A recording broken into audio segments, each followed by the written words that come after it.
All right, we're ready, AJ. So it's good to talk Alabama football with you. I know I just haven't had the luck to find a good Alabama analyst for the last few years. So hopefully this is it. I'd like that to be the case. So thanks for taking the time to talk to us today.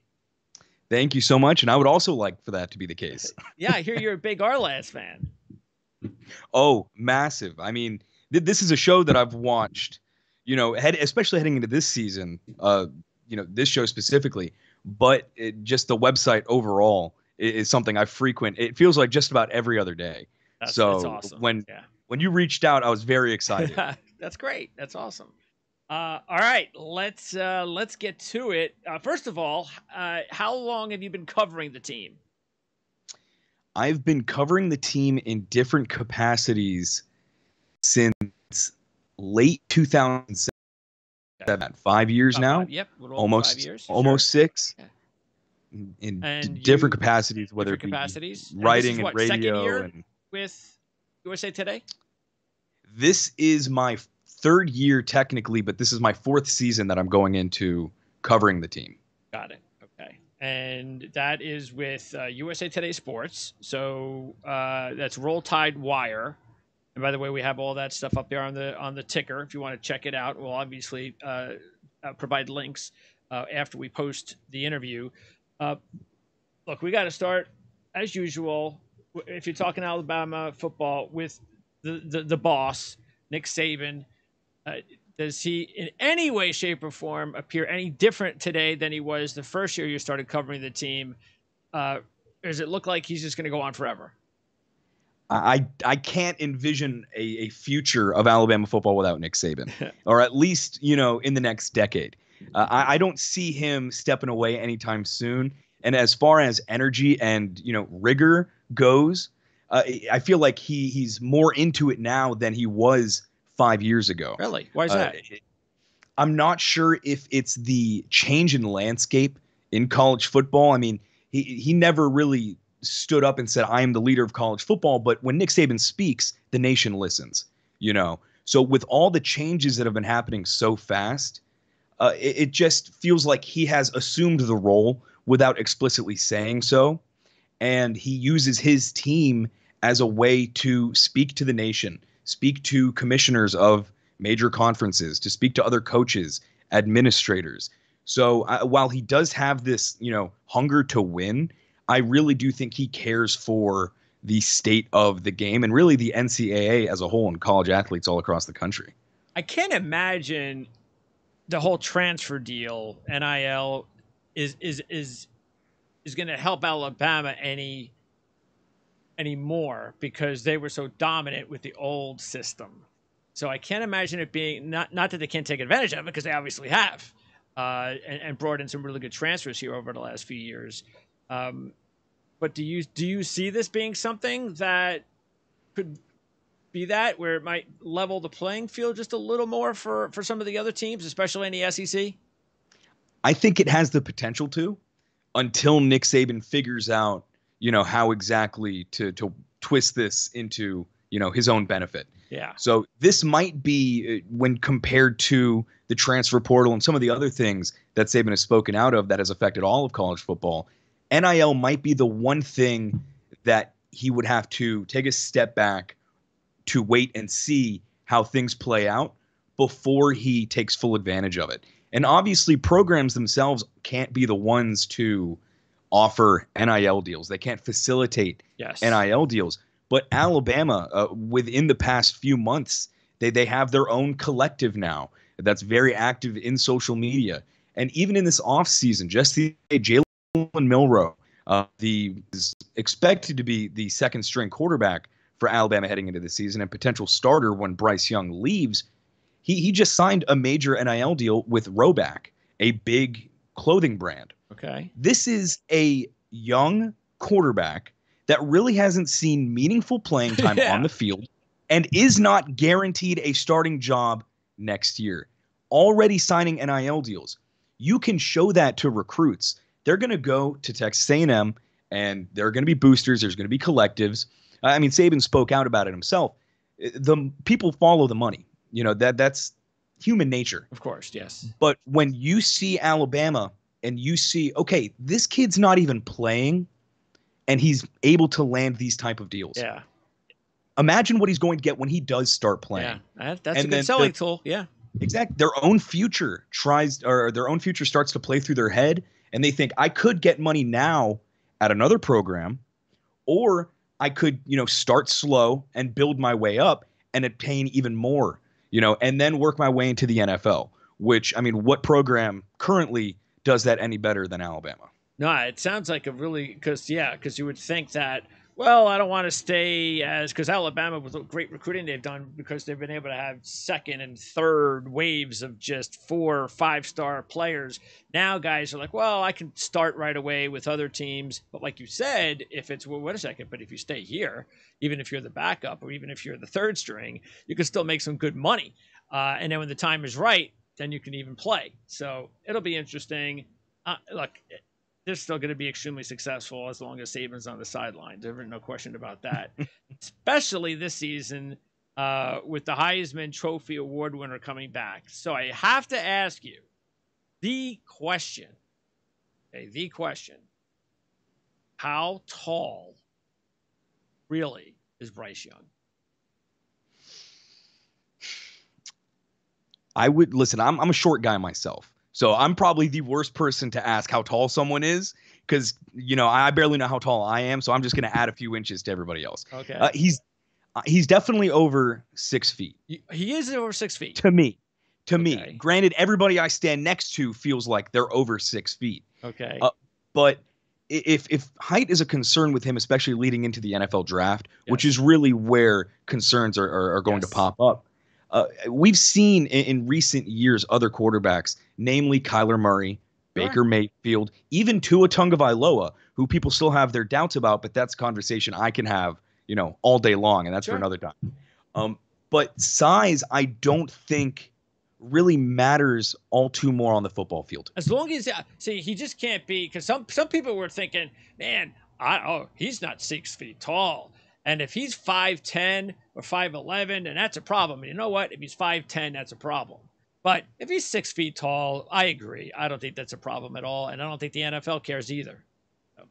No, if you can see over the offensive lineman, which he's not standing directly behind them. If you're standing behind somebody that's 6'6" and you're, 6 foot flat, sure, maybe you won't be able to see behind him.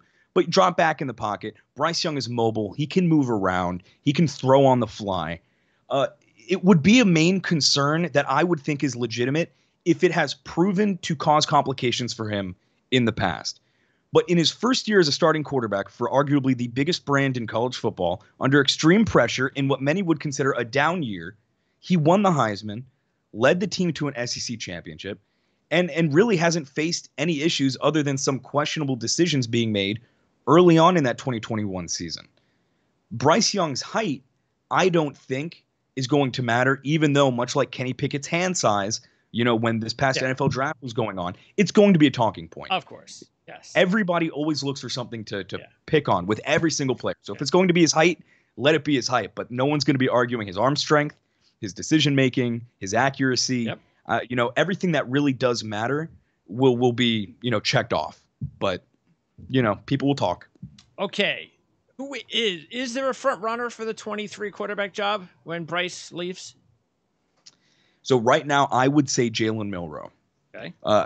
He looked solid in the spring game this past season or this past off season, and really the only competition would be Ty Simpson, and Eli Holstein will be joining the program after the 2022 season, and obviously he is a stellar recruit, a massive prospect committed to the Crimson Tide. But I don't think he's going to jump that high up the depth chart as a true freshman. Okay. I mean, Saban putting in Tua in garbage time for a lot of the games, his true freshman season, a lot of people were a little skeptical. And then when they put him in at the national championship game against Georgia, everyone lost their minds. So I, am very skeptical of Saban even considering putting a true freshman that high up the depth chart as a starter or even second string. For 2023, I'm going Jalen Milroe as QB1 and then Ty Simpson at number 2. All right. The running back position, so Brian Robinson is gone. That is a big loss, but it doesn't ever seem to be an issue with Alabama. Gibbs is a huge transfer, no question. The kid is very talented, and now he's playing for Alabama. So just imagine what kind of holes he'll have compared to Georgia Tech. Okay, first of all the signs are pointing towards Gibbs. He's looked good in the spring, and we know what he can do. He's clearly going to get the most touches in the backfield, correct? 100%. Okay. Without a doubt. Who then is the next guy up? Because you have Sanders, Williams, McClellan. Is there one guy out of those three that has a leg up on the other? And will we see Emmanuel Henderson this year? You'll see flashes, just to start. I think you'll see flashes of Emmanuel Henderson, but I don't think to be of the rotation. Okay. Jahmyr Gibbs is going to get a majority of the snaps, an overwhelming majority, in my opinion. But like Saban has done in years past, some of the guys lower down on the depth chart share the snaps. So Sanders, Roydell Williams, and Jace McClellan will all see the field. It's just a matter of, order. Who do you like? Who sees the most snaps? So Jace McClellan and Roydell Williams, to me, are definitely going to be the top two, competing for RB2 on this team. Okay. That being said, when Trey Sanders joined this program, he had such massive ambitions. He wanted to win the Heisman his freshman season. He wanted to go win the starting job day one, which, everybody has that mindset, or at least you would hope everybody has that mindset. It's just Trey Sanders in his first season, knee injury, out for the year. Sophomore season, was involved in a car accident that injured him, out for that year. Then, it just things gone his way. So if there's going to be a season where Trey Sanders really proves that he's a significant contributor to the running back room, I would love to see it this year. Because while Jace McClellan and Roydell Williams are both really good running backs, that RB2 job is wide open. Okay. Jahmyr Gibbs can do it all, and he's going to see a lot of the snaps, most of the snaps. But he's going to need a lot of breaks just because he's not like Brian Robinson or Josh Jacobs, where they're big run up the gut kind of guys. He swings out wide, and he's a big pass catcher out of the backfield. So I would anticipate he's going to need some time off, or at least more time off compared to running backs of recent seasons for Alabama. No, I would love to see Trey Sanders win that job just because of his rah-rah attitude with the Crimson Tide over his time here. But I really do think it's going to end up being Jace or Roydell. Okay. Let's now move on to the tight end position. Now the starter's back, and 15.8 average for a tight end is pretty good. Also shows you what kind of quarterback Bryce Young is. How does Latu compare to some of the other tight ends, the good tight ends that have come around in recent years at Alabama? I think Latu was an unexpected gem with this program. Jaleel Billingsley, who is now at Texas, he transferred, was expected to be similar to Kyle Pitts because he really started emerging when Kyle Pitts was at Florida and went into the NFL draft. So everybody thought, wow, this Jaleel Billingsley guy is going to be great. There were some issues during the offseason heading into 2021. He didn't see the field all too much, and Cameron Latu, exploded onto the scene and outperformed everyone's expectations for him. He actually joined Alabama as a linebacker, and they moved him. And that was, I don't know whose decision it was, but that was one of the smartest decisions they could have made. Because now we're not just looking at a viable option as a receiver in the tight end with Cameron Latu.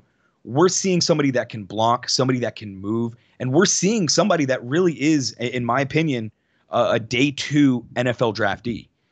He's really shooting up big boards and positional rankings with tight ends. So Alabama's been kind of shaky with tight ends, especially since O.J. Howard. But I really do think Latu in 2022 is going to be putting that position back on the map for the Crimson Tide. And then you look at the wide receiver spot. So you lose the Heisman winner going into last year, but then you bring in Jamison Williams, and Mechie was obviously there too. So now they're gone. Also, Bolden's gone. That's a lot of talent to be leaving over the last few years. But Jermaine Burton comes in from Georgia. You also bring in Harrell from Louisville.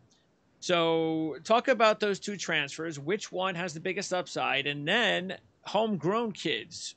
where's the next wave coming from? Is there a star waiting to emerge in as far as this group? So between Jermaine Burton and Tyler Harrell, everybody's talking Jermaine Burton. Obviously, he came from Georgia. He defeated the Crimson Tide in the national championship game. Yeah. It's more of a storyline than anything Yeah. else. He's a very talented wide receiver. In 2 years at Georgia, he posted extremely similar numbers from 1 year to the next. And, obviously all Alabama fans hope he can improve upon or at least recreate, the production he had at Georgia with Stetson Bennett now having the Heisman winner in Bryce Young. I'm really, really interested to see what Tyler Harrell can do. He is a speedy wide receiver that kind of fits into the mold of what a lot of the recent Alabama wide receivers were. Okay. You look at Jerry Jeudy, Henry Ruggs, Devontae Smith, Jalen Waddle. Those were the original four. Yeah, I didn't even mention them. Yep, the Alabama rideouts. That was their name for their little group. And I really do think he fits into that mold. And he came from Louisville, a Power 5 program in the ACC. I don't think people have high expectations for him just because he's not coming from a program like Georgia. But Jameson Williams wasn't a big contributor at Ohio State. Yeah. So expectations for him were kind of limited. Heading into 2022, I think Tyler Harrell is going to be the guy that shocks a lot of the people. But you go back to last year, you think Jameson Williams and John Mechie, both now in the NFL, they shared the wide receiver one title. They both posted over 1,000 yards. They both were threats at all levels of the field. You couldn't double cover both. You had to pick one or the other. Just pick your poison. So I think that's going to be a big issue with opposing defenses when going up against them. As for other wide receivers, JoJo Early out. He suffered a fractured foot, and that's going to put him out 4 to 6 weeks. Okay. Other talent, though, that I'm excited to see is Treyshawn Holden, Christian Leary, who performed really well in A-Day, Alabama's spring game. Him and Jalen Milroe had a connection, which may be, better suited for 2023. But if we could see flashes of Christian Leary here in 2022 to set the stage for 2023, I think fans are going to be happy. And then, of course, there's Ja'Cory Brooks. So there's a lot going on with this wide receiver room, a lot of talent. It's like Alabama's motto is, it's not rebuild, it's reload. Okay. You lose 2 wide receivers that most programs would build a statue for. Oh, yeah. And then you can just replace them with transfers or, like you had mentioned, these homegrown kids that have grown with the program and Bryce Young, really. So it's exciting. So out of Holden, Leary, and Brooks, who would you wager on? And even early, who would you wager on as the one with the highest ceiling? I think most people would say Ja'Cory Brooks, and I'll go ahead with that as well, just because the coaching staff really seemed confident in using him last year with some scattered injuries throughout the season. Treyshawn Holden, though, is a name that I've been watching for a little bit, and I think he's a lot closer to earning a major role, maybe not a starting role, but a major contributing role than most people would believe. Okay, and then the offensive line. And the offensive line is not coming off a great season, but and now they lose Evan Neal, which is a huge loss. But this is Alabama. Transfer comes in from Vandy. Out of the 3 returning linemen, and out of any other players that are now going to step into the starting lineup, are there any future Evan Neals? Are there any future early round NFL draft picks we need to keep an eye on? Emil Ekiyor, offensive guard, is definitely a name to watch. As for mimicking, Evan Neal's success, he was not just a great offensive tackle. He was a leader. He was really. It's hard to be a star on a team while you're on the offensive line because you gain the respect of your teammates, but fans, while they respect offensive linemen, they don't necessarily fawn over them just because they're not out there putting up crazy stats. They're not scoring touchdowns. Evan Neal, though, earned, fanhood from the Crimson Tide fan base. So he was a generational talent. I don't think we're going to see anybody like Evan Neal come through, Alabama's starting offensive line for a few years, probably.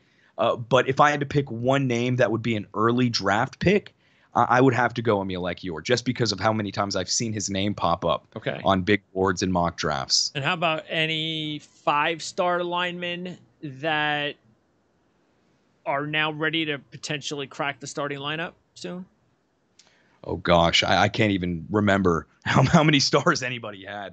Just because Alabama is not too keen on playing a lot of the younger guys, so they stay hidden within the program until it's their time to shine. So it's time to, that's right. 2 or 3 years ago, yeah, he was a 5-star. He was a 4-star, yeah. So it's hard to remember. That's okay. Things like that. But you look at this offensive line, and most of it returns from last season, which a lot of people would say that's great. You're returning a lot of talent. You're Alabama. They've got to be, good. I mean, last season, the biggest issue was the offensive line. This season, Nick Saban has said it himself. One of the biggest concerns is the offensive line. Now, adding Jahmyr Gibbs and having overall more talent at the wide receiver position and more experienced wide receivers, I think will take a little bit of pressure off of the offensive line. Because while Brian Robinson was an amazing running back, and like I mentioned, he can run it up the gut, like nobody's business. I mean, he'll put the hurt on you.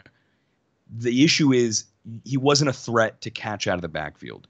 He wasn't, a threat to swing out wide.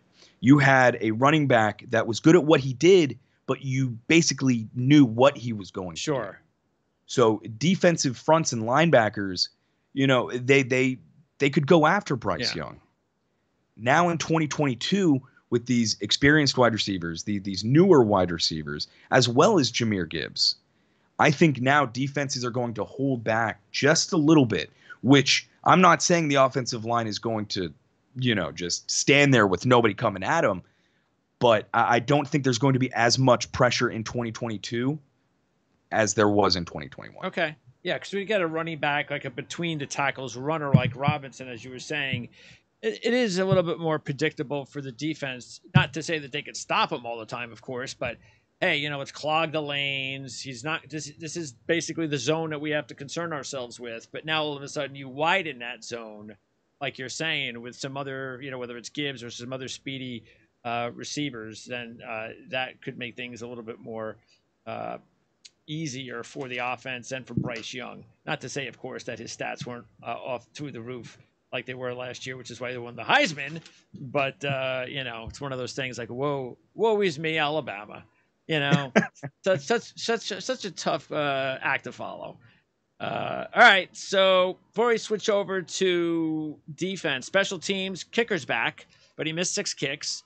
So still, he was highly recruited kicker and 4th team SEC. So are they happy with their place kicker? Big spot. Alabama, at least fans, are so thankful for what Will Reichard has done with this program.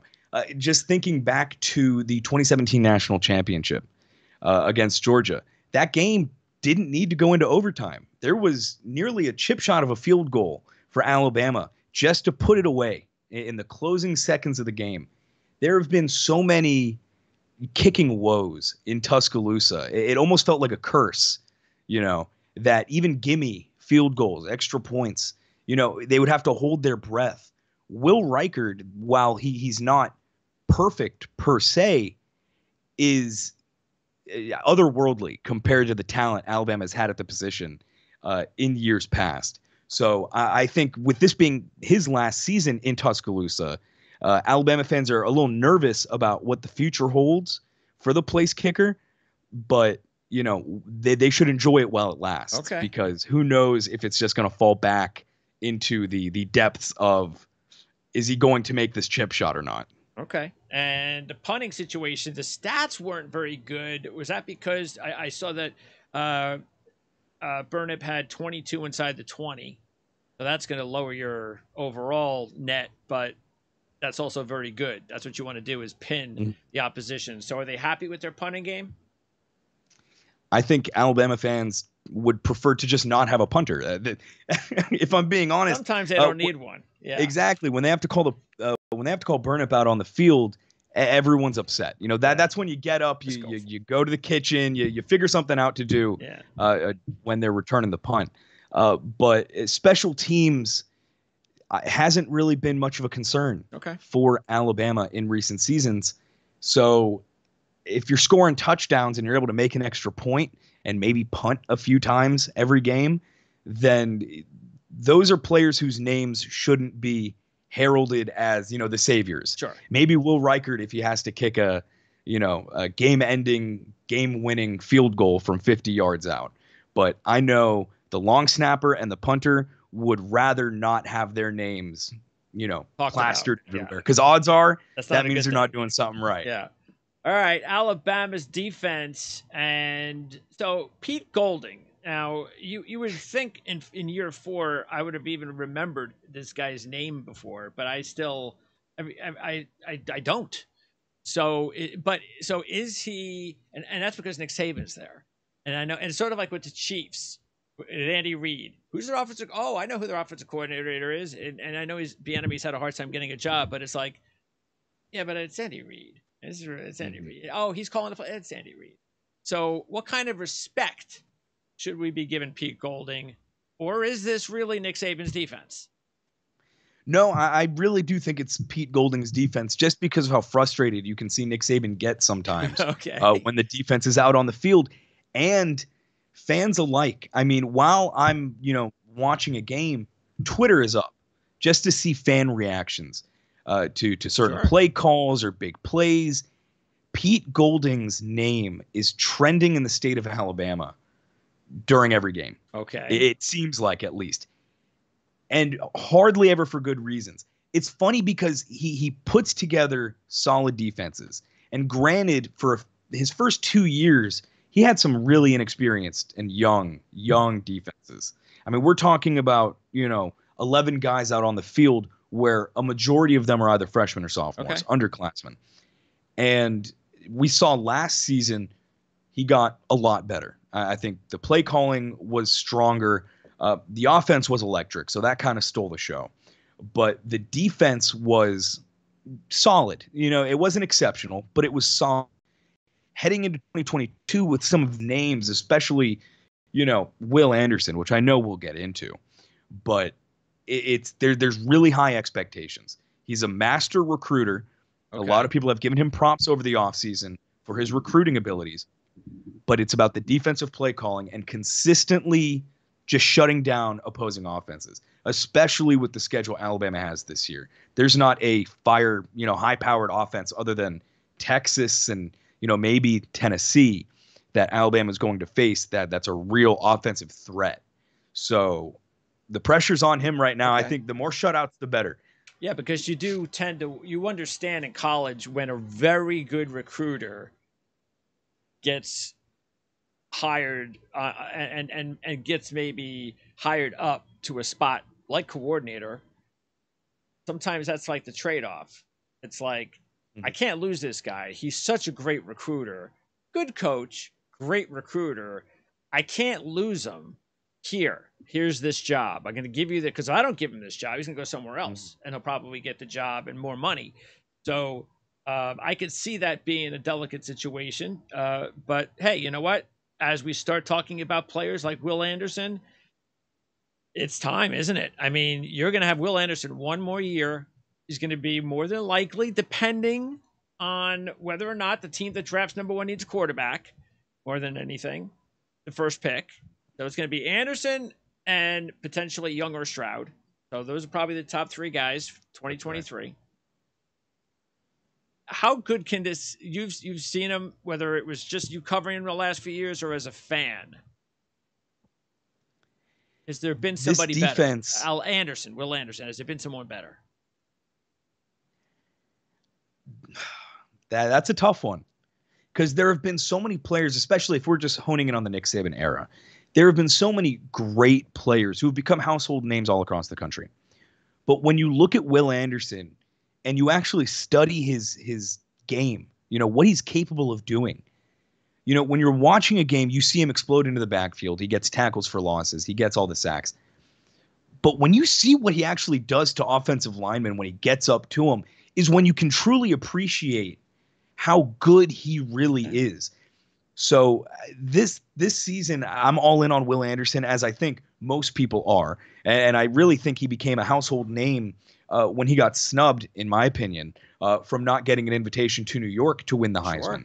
But in the Nick Saban era, I think this is going to be the season that cements him as the best defensive player that Saban has seen play on the field. And then you take a look at that front seven in general. Byron Young, okay. Who's better, Byron Young or Byron Young?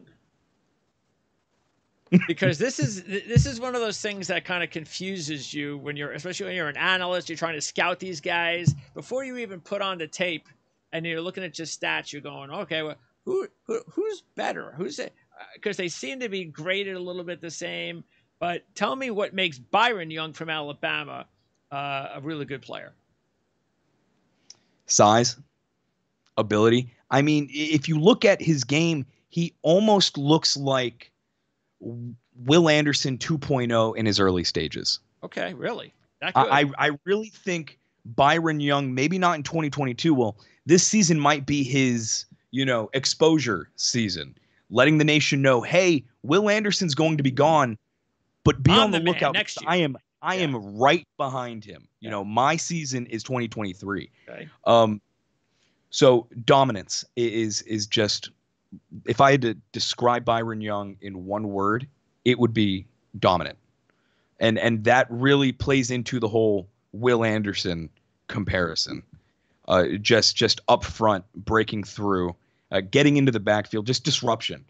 He may not have all the stats, but disruption, isn't a stat. You can't quantify, wreaking havoc in the backfield of an opposing offense. And that's what Byron Young does. And I think this season he'll show that finally. Okay. And then some of the other players up front. Let's talk about DJ Dale up the middle. And this is really where someone like you comes in for sure, because you watch them all the time. And you just talked about stats.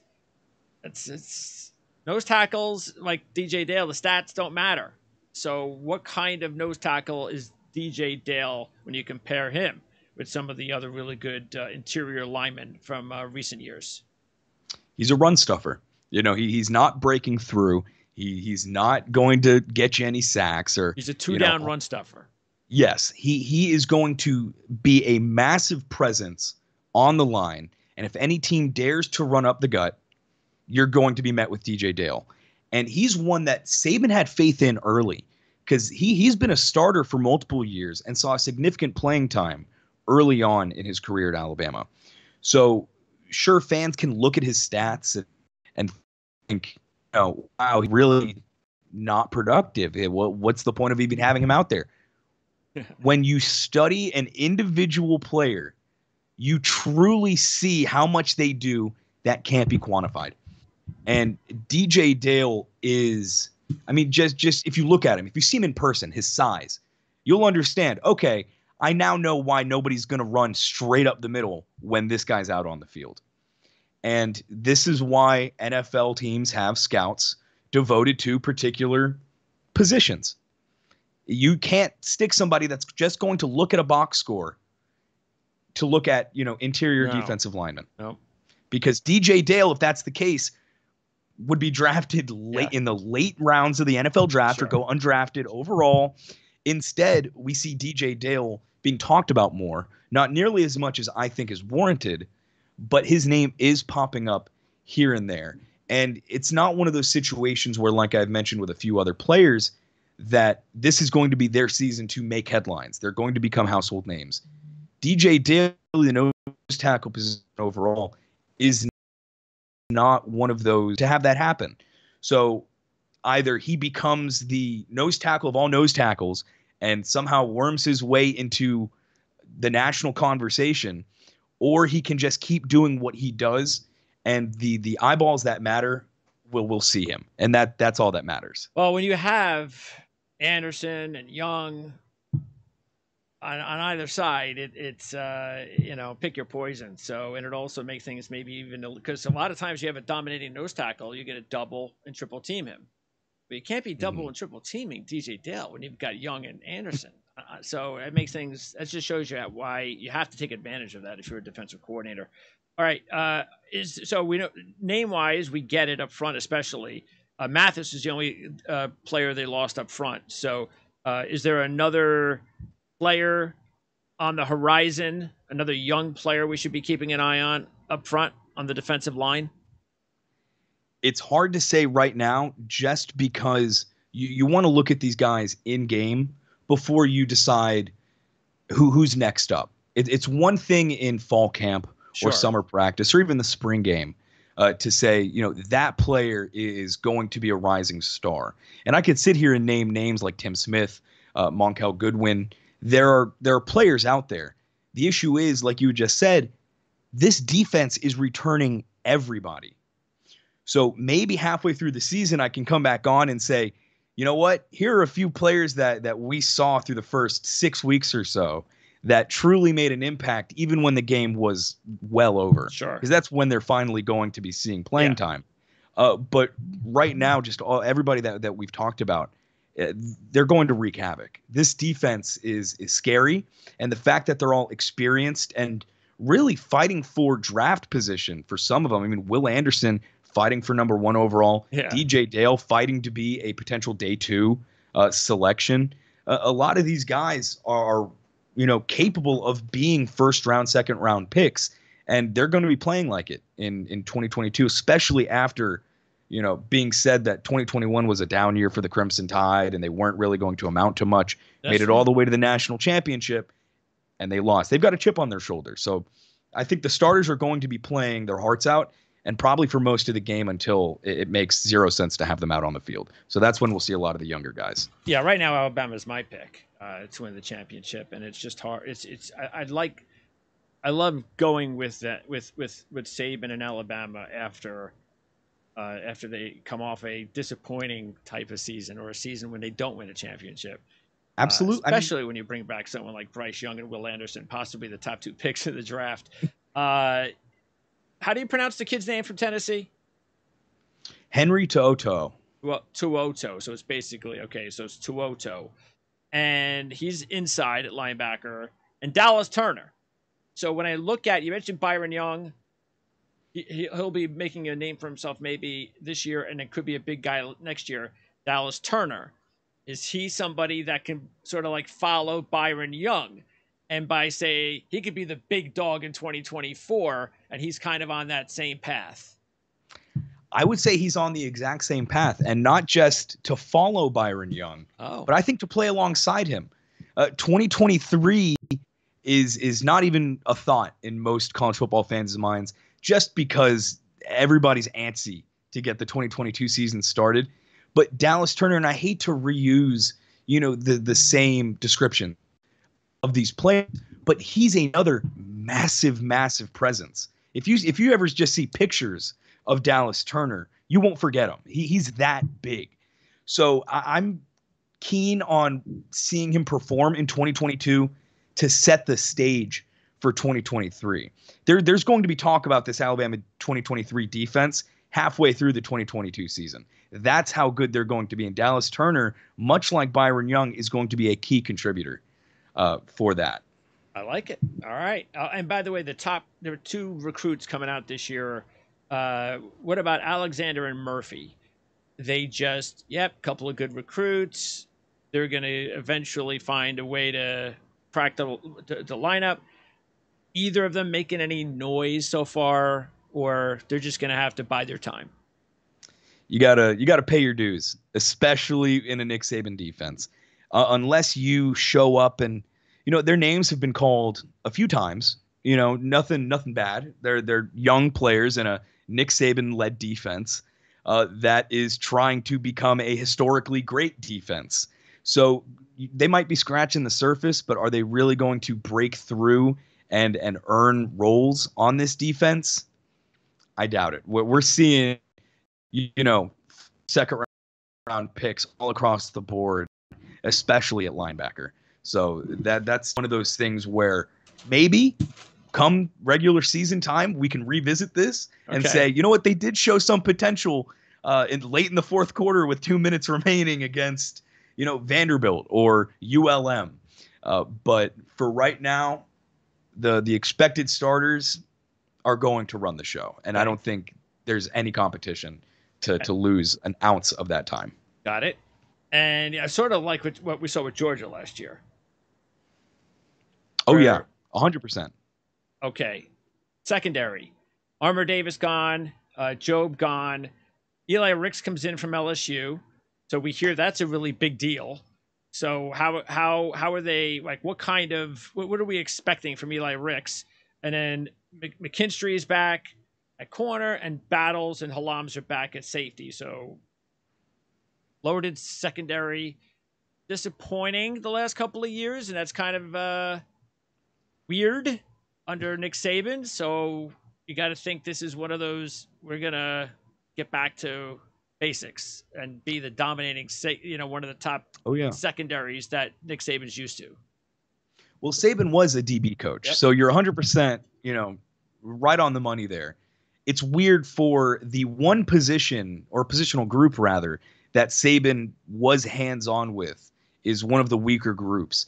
Eli Ricks is an immediate boost. What he was able to do at LSU, especially toward the end of Ed Orgeron's career at LSU, it was nothing short of amazing. And you could tell he wanted out. He wanted out of the program. And the second he was able to leave LSU, he did.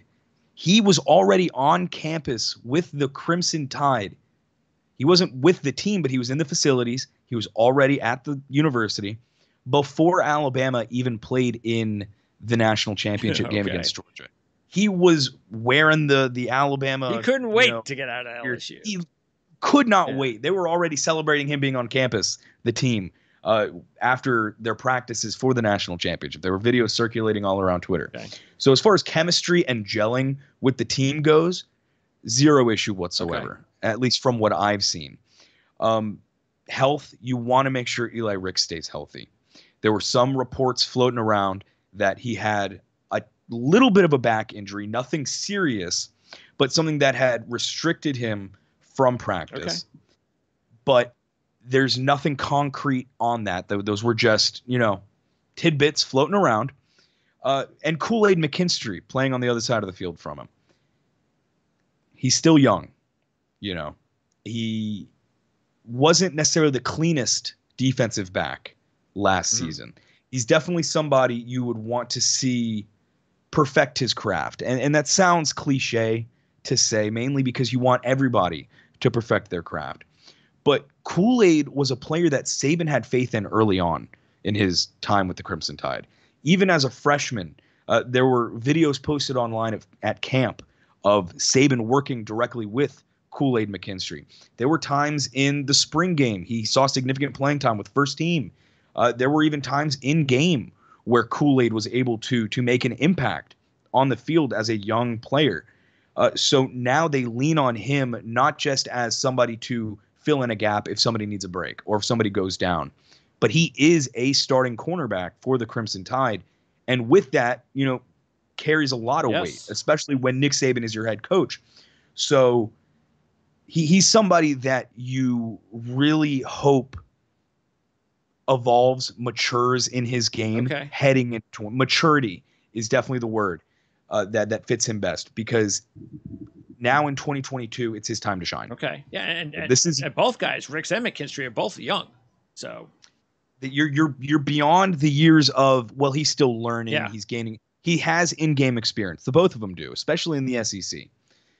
If there's going to be a year where the defensive back groups, and I know we'll get into Helms and Battle, but if there's going to be a year where they click, it's got to be 2022, because this team is out for revenge after what happened last year at Kyle Field at Texas A&M.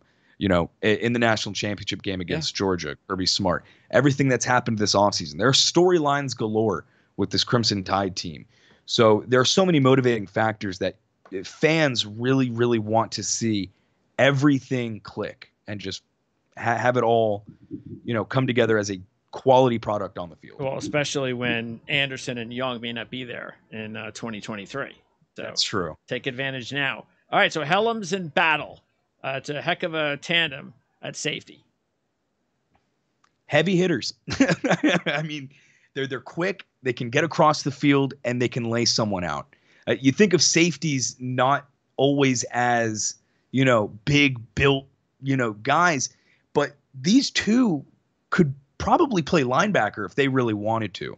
So they've proven themselves in years past.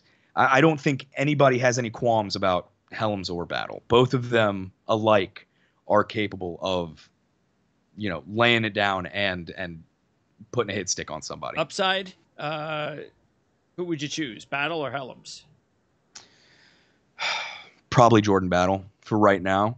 It's close, but it's got to be Battle. Okay. Just from what I've seen in 2021, I think if he's able to carry that over into 2022, and odds are he's going to be better, just Sure. like everyone is in Nick Saban's scheme. But he's proven himself as worthy of a first-round pick, which he currently is projected first round for 2023. And lastly, if there was we spoke of the two sophomore corners, so who would be, is there like a clear number 3?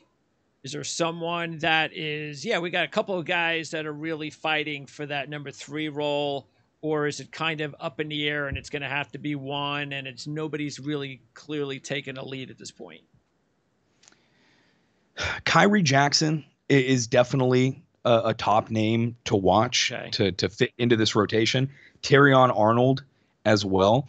And if we're talking defensive backs, somebody that has been a star since day one as a true freshman, Malachi Moore. Yes. He is slated to be a first-round pick. He probably has been on the radars of every NFL team since he was a freshman. And he really fell back a little bit in 2021. And I'm not sure if it was, his play style changed or if, opposing offensive coordinators were able to figure him out. I mean, he's seen significant playing time in his young career at Alabama. But year 1 to year 2, there was a noticeable drop-off. Not massive, but it was noticeable. Okay.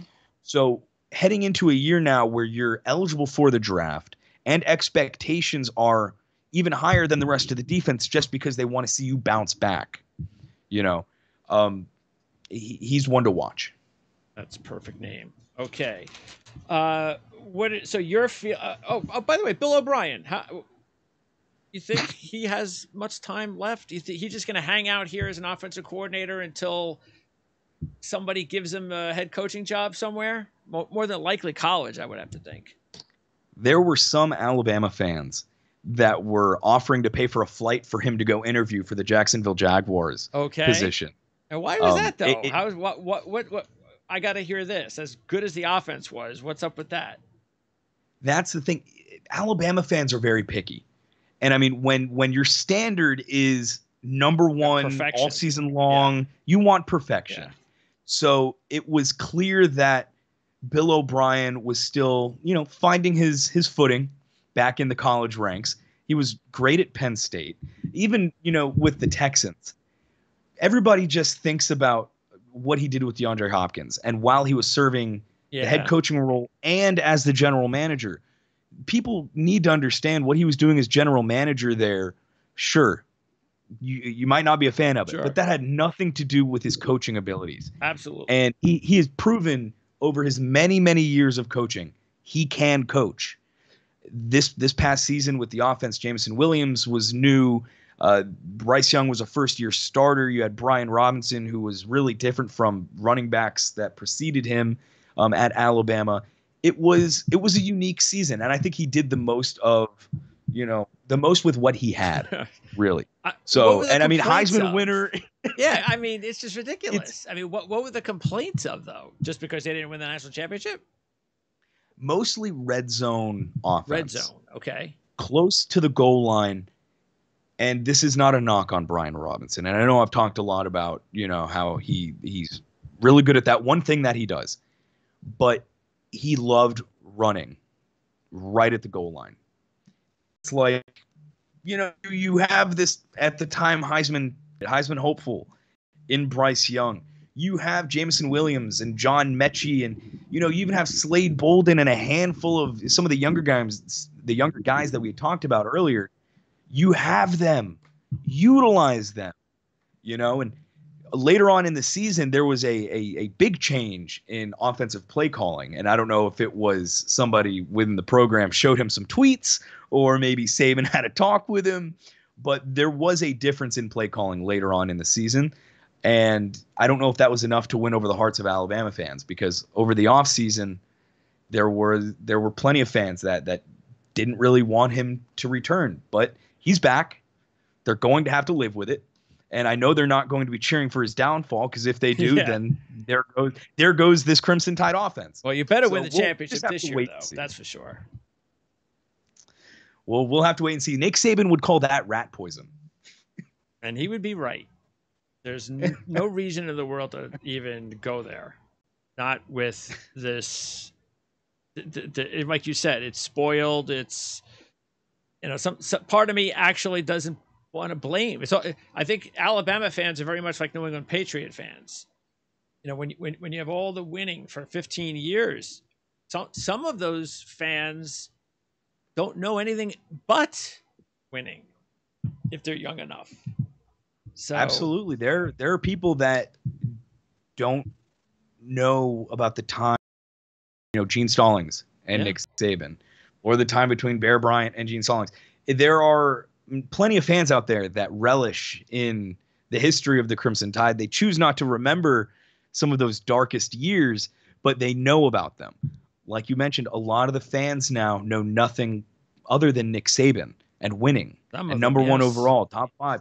And that's when you get a lot of the people that aren't happy with Pete Golding and calling for his firing after a couple of questionable play calls, late in the fourth quarter in a 45-7 blowout game against a non-conference opponent. So must be nice. All right, AJ, thank you very much. Schedule-wise, there are some, even though maybe not explosive offenses, but overall, going on the road, Texas, Arkansas, Tennessee, LSU's never easy for Alabama, and Ole Miss. That's a tough road schedule. The home schedule is a lot easier. A&M seems to be the one game besides Auburn every year, but A&M seems to be the one home game. So it's really not that difficult to schedule, like abnormally difficult, which it could be. But I think it's fine. I think it's manageable. And that Texas game, will I think tell us probably more about Texas than it will Alabama, because I don't anticipate that being a very close game in my mind. But for this Alabama team, would you say the biggest one is just that Texas A&M game regular season, just to kind of get that off of their chest? Yes and no. Yes, with respect to storylines, the Jimbo Fisher, Nick Saban NIL feud, that on top of taking the loss on the road, Nick Saban's first time losing to a former assistant coach in Jimbo Fisher. There are a lot of stories to follow with that game. That being said, I wouldn't say Texas A&M is going to be the toughest game Alabama plays. Maybe at home. Yes. But if we're talking toughest game overall for the Crimson Tide, Tennessee, it's got to be Tennessee.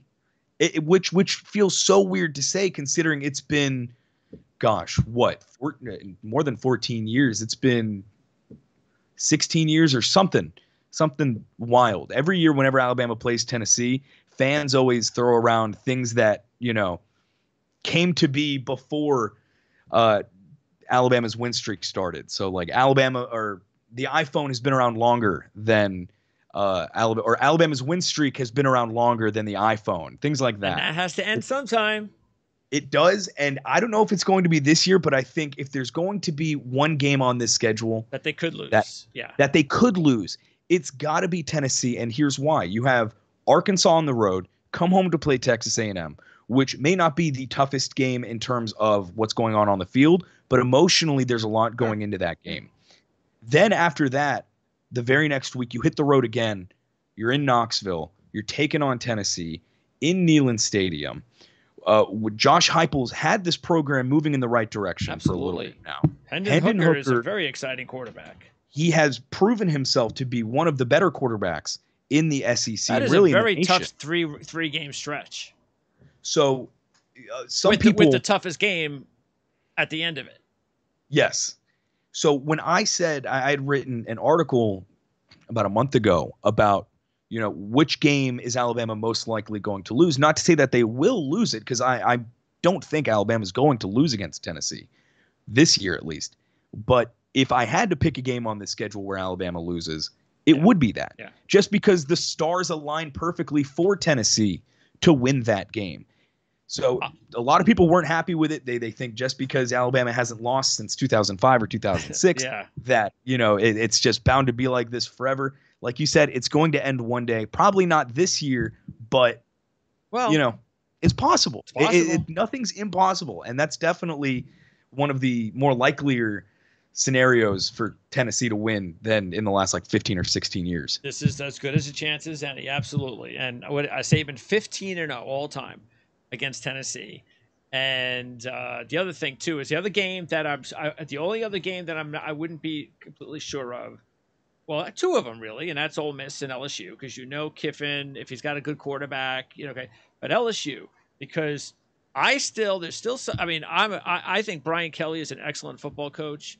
I think everything that went on in LSU last year had just even the last couple of years, really, since the national championship, it was just so much chaos, and just it wasn't like they're still not talented. So now they got a head coach that knows how to coach on the field. He's not a recruiter masking as a head coach. He's an actual head coach that knows X's and O's. I think LSU is going to be dangerous. How quickly they can change by the time they play Alabama, we'll see.